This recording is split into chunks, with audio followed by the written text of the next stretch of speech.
Представители знака зодиака Лев, львы и львицы, мои дорогие, здравствуйте.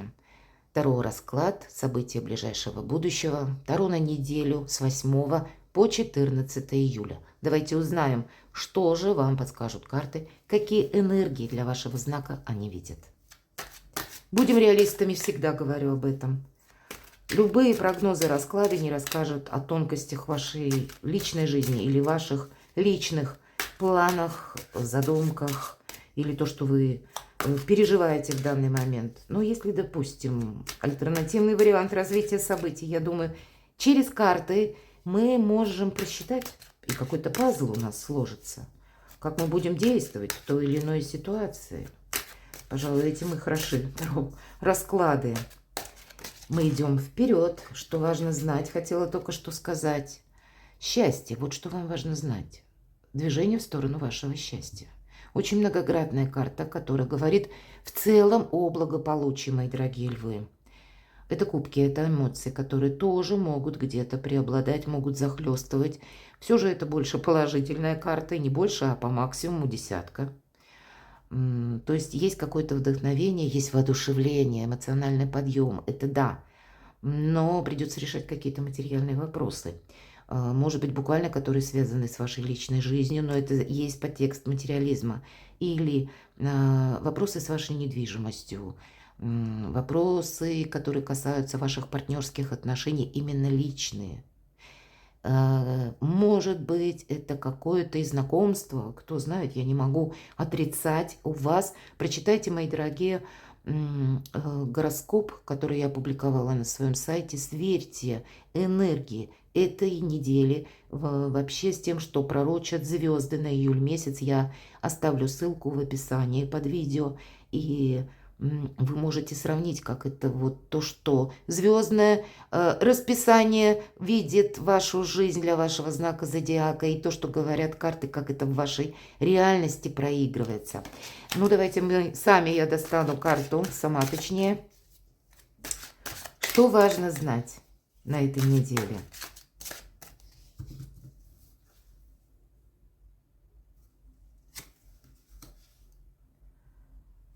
Чего не избежать или неожиданности? Чему сейчас не время, что вам может помешать? А что вам будет помогать? Что скрыто? И по основным сферам жизни. Дела, работа, бизнес. Энергия денег. Личная жизнь. Что же будет важно? Признание в любви, например, у кого-то. Или наполненность эмоциями. Туз кубков. Правда, в этой колоде, обратите внимание, нам показывают не через край как бы эти эмоции, поэтому баланс нужно держать. Именно эта колода говорит о судьбоносности момента. Ангел вам предлагает этот кубок. И правда, у кого-то может проиграться, допустим, в личной жизни мы ведь все разные, у кого-то возможность помириться, или если была ссора, договориться, провести вот эти глубокие разговоры, чтобы выяснить окончательно, куда же идут наши отношения. Вот эта неделя прекрасная. Может быть, это еще вот эта наполненность, душевность какая-то, благодаря тому, что ваши дела идут хорошо.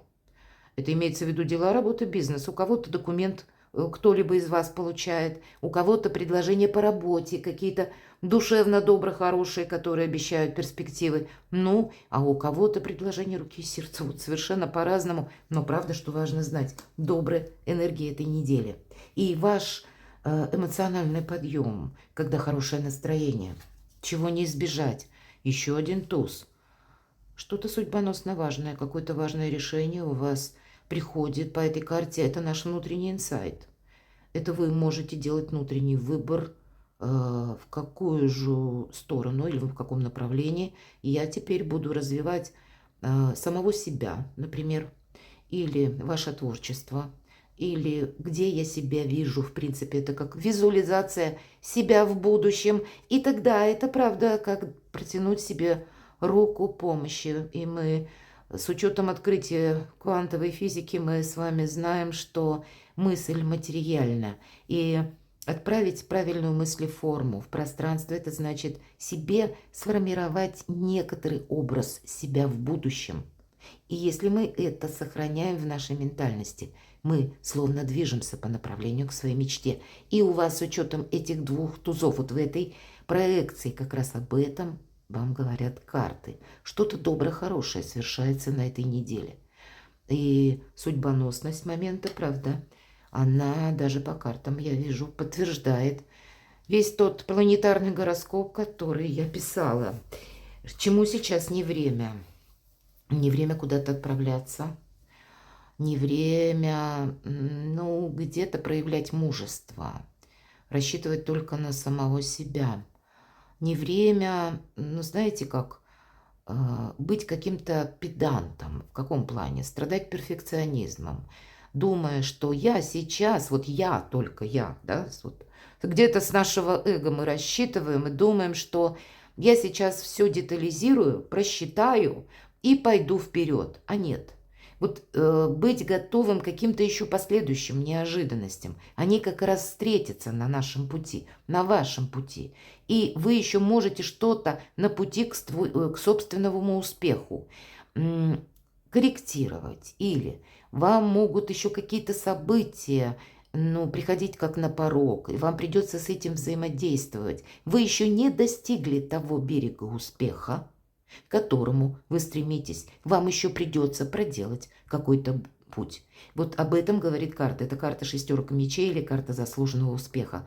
Но это не в эту неделю какой-то полный фурор, успех, а требуется еще ваши продолжать какие-то продуманные и где-то рациональные действия, где-то без эмоций. Что вам помогает?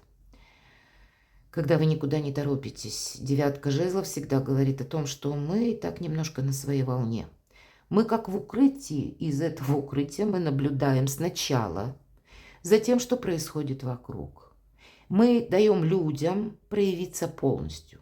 Нам нужно создать в своем сознании полную, четкую картину, каков есть человек. Или какова есть конкретная ситуация, как она может быть для меня использована. И вообще, она для меня в минус или в плюс. Что это? Или я что-то потеряю, или я наоборот что-то обрету. Вот такая прагматичность – это то, что вам помогает. Вы куда-то не торопитесь. И также вам помогает то, когда вас ничто не должно застать врасплох. Вот такие энергии – это воин. Девятка жезлов – это тот воин, который набил шишек. Голова перевязана. И он не должен какую-то ошибку повторить. Поэтому, если мы куда-то поторопимся и ринемся, как с места в карьер, жезлы, ведь это есть момент всегда, когда рывкообразно что-то хочется сделать. Хочется. И импульс такой у вас будет. А вам нужно как-то так плавно вписаться в какой-то поворот судьбы и дать возможность проявиться, как и людям, или правильно о них принять какое-то важное решение, или пронаблюдать, как какая-то ситуация будет развиваться без вашего участия. Вот есть этот момент. Потому что девятка жезлов – это всегда, когда мы сами себе, ну, как зону ограничений или своего личного пространства защищаем. Вот это то, что вам будет как и важно, так и будет помогать. Что скрыто? Таков путь вашего солнца. Какой-то успех, понимаете, его не нужно форсировать.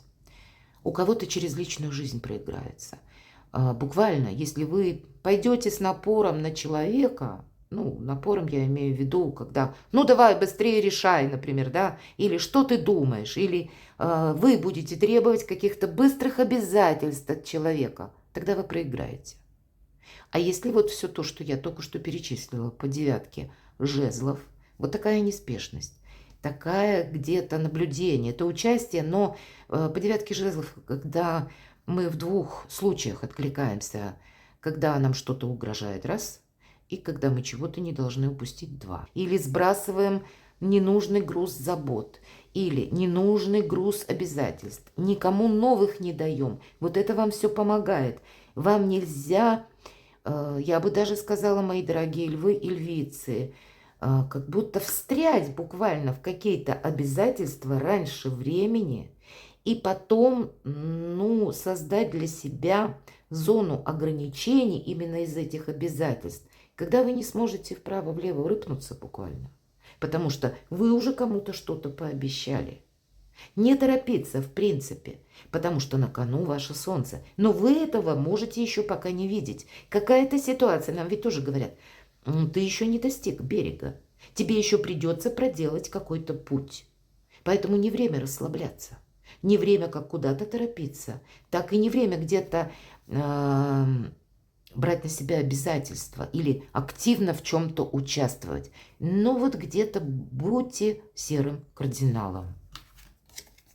Дела, работа, бизнес. Да, ты чему-то вынужден будешь еще учиться. Может быть, это на этой неделе уже прозвучат предложения, мои дорогие львы и львицы, когда как иди на курсы, вот будет предложено, или как а не хотел бы ты, или не хотела бы ты пойти, допустим, или это вы сами себе скажете, что мне нужно добавить знаний по языки, например. Потому что я буду более ресурсен или востребован на своей работе. Или для меня в бизнесе тогда совершенно другие горизонты. Или по этой карте, это карта ремесленничества, когда вы начнете продумывать какой-то вторичный свой доход, и это будете развивать. Понимаете, что да, есть какая-то одна плоскость, где я могу добиться успеха, но там еще пока есть какие-то неопределенности. И я все-таки хочу какую-то свою траекторию продолжить, и вас в этом как раз у кого-то, как во вторичном доходе, будет ожидать успех, у кого-то так проиграется, я не могу сказать у всех, но такое будет, потому что есть какое-то солнце в позиции скрыто, а рядом у нас тройка пентаклей, и по ней мы сдаем буквально или учимся, сдавая экзамен, или жизненный экзамен, как мы перешагиваем через этот порог жизненный, когда мы делаем какой-то важный выбор. И что-то подобное, и готовы учиться уже дальше. Потому что новый жизненный этап подразумевает, опять же, что мы чего-то не знаем. Стратегия обучения сама по себе для вас говорит об успехе. Ты не можешь остановиться. Ты должен что-то изучать, продолжать. Какая-то ступенчатость вообще в вашей жизни, она предусматривает, как вот вы что-то изучили одно, сдали экзамен, и после этого вы берете новую ступень, и там происходит что-то подобное. Опять вы чему-то учитесь или изучаете, и снова сдаете экзамен, может быть, жизненный, у кого-то буквально экзамен, и поднимаетесь еще выше на ступень. Вот такая последовательность, какая-то иерархия в вашей жизни, система вашей жизни отстраивается заново. И все по направлению к Солнцу. Финансы, что же на этой неделе? Ну, не могу сказать, что тут в восторге вы будете от финансов. У нас сам Иерофант печалится, потому что и в этой колоде карт у нас, посмотрите, 2 кубка пролитых, 3 стоит еще полных. Это карта апатии. Вы могли, может быть, возлагать надежды на какую-то сумму, может быть, она вам была обещана. Я не могу сказать, что она вас на этой неделе порадует. Все же это карта, когда мы чем-то разочарованы. И для кого-то из вас вы вот как раз как побудительный мотив. Вы, может быть, уже для себя с чем-то определились. И есть 2 направления, откуда к вам приходят деньги. Все-таки мы на деньги смотрим. И в последнее время вы, допустим, могли думать, что именно вот одно какое-то направление более выигрышно, как мы говорим, оно вот именно проиграется, выстрелит, больше прибыли получу. А здесь вы узнаете, да нет, что-то похоже, что не получу. И именно это будет как судьбоносный побудительный мотив вам переключиться на что-то другое. Обстоятельства вашей жизни вас как-то разворачивают в сторону все равно нового источника дохода или дополнительного источника дохода, мои дорогие львы и львицы, у каждого здесь по-своему. Как будто солнце, оно скрыто пока. Ты можешь все оставить как есть, но тогда каков будет результат? Ты отдаешь судьбу на волю случая. И тогда не обижайся, что называется. С другой стороны, нужно учесть и какие-то возможности. Нельзя думать, что возможности к вам будут приходить до бесконечности. И поэтому есть какое-то предложение или ваш внутренний инсайт, как подсказка собственной души. Вам ни одна мысль в эту неделю не будет случайной. Вам нужно все додумать, просчитать. И даже если вам что-то предлагают, значит, тоже нужно как-то просчитать. Не время хандре, я бы сказала, даже если вы думали, что какой-то денежный эквивалент на этой неделе будет иной. Что в личной жизни? Вы хотите знать правду. И у кого-то по личным отношениям-то это правда, а у кого-то, именно в этой колоде, обратите внимание, нам золотой телец показан, это финансовый вопрос, который вы хотите решить, и как будто, ну, это на кону самое главное. Это где-то ваше солнце, решение финансовых вопросов. Это есть еще и такой момент, что вы можете кому-то не доверять. Может быть, с учетом вашего прежнего опыта, или когда вы хотите разобраться в какой-то ситуации по работе, кстати, или по бизнесу. Ведь по пажу мечей мы всегда хотим знать правду. И ничего, кроме правды. Мы ищем истину, и мы ее находим. Это сама по себе готовность к обучению, опять же. Или изучению какого-то момента, изучению направления деятельности. И я могу предположить, что кто-то в свободное время будет занят как раз обучением. Готовиться к экзамену буквально. Или потому что вы хотите и изменить, может быть, направление вашей деятельности. Вы уже прошли какой-то курс обучения. Вот такое по пажу мечей тоже может проиграться. Но больше проиграется вот все то, что я сказала по девятке жезлов. Вот эта энергетика.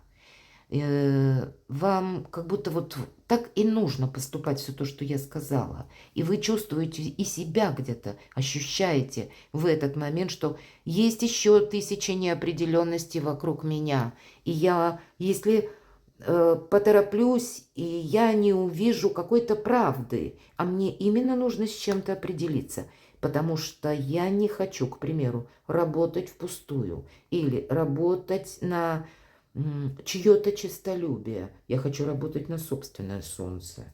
Или вы примете решение, что вы где-то сузите свою активность по части вашей деятельности в одном направлении, и вы куда-то переключитесь на другую область. У кого-то это может касаться отношений. Были одни отношения, а здесь тоже вы узнаете какую-то правду. Может быть и так.